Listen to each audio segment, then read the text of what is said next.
Agro growth promoter granular हे आम्ही ज्या ठिकाणी उभारलोत, आमच्या डाव्या हाताच्या साईडला हा पूर्ण अर्ध तुकडं जे आहे नी हे 1 एकरचं, या ठिकाणी या ऑर्गॅनिक IMCच्या खताच्या 2 बॅग पेरलेल्या आहेत. रासायनिक खतात मिसळून पेरल्यात पण 2 बॅग पेरलेल्या आहेत. परंतु या ठिकाणी आपल्याला रासायनिक खताचं प्रमाण कमी करायचं आहे आणि ह्याचं वाढवायचं आहे थोडंसं. कारण ज्या ठिकाणी आपण रासायनिक खत एक पोतं पेरतो 1 एकरी, तिथं अर्धच पेरायचं आहे, ह्याची 1च बॅग टाकायची फक्त. आणि याच ठिकाणी याच तुकडेमध्ये हरभरं तेच फक्त आम्ही उभारलोत इथून इकडल्या साईडला उजव्या साईडला या ठिकाणी हे जी ग्रॅन्युअलची जी बॅग आहे हे फक्त वापरली नाही.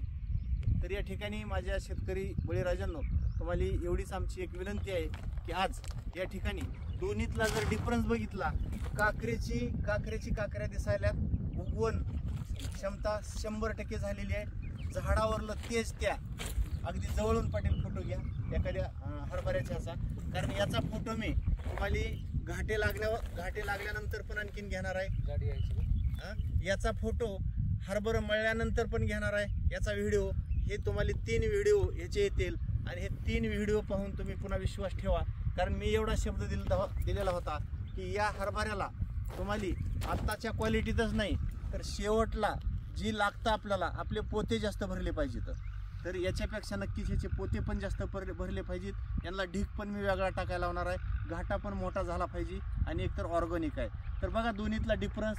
इकडं जर बघितलं तर अक्षरशः काकऱ्या पण दिसणार, याची उंची पण कमी आहे आणि असं दिसायला की पोलिओ जसा एखाद्या व्यक्तीला होतो अशा पद्धतीचे ह्याचे जे आहेत उगवून आलेले ह्याचे झाड असे आहेत. आणि ही जी आहे ती बघा अगदी असं ठोंबस, एवढं ठोंबस अगदी गोंडसदार.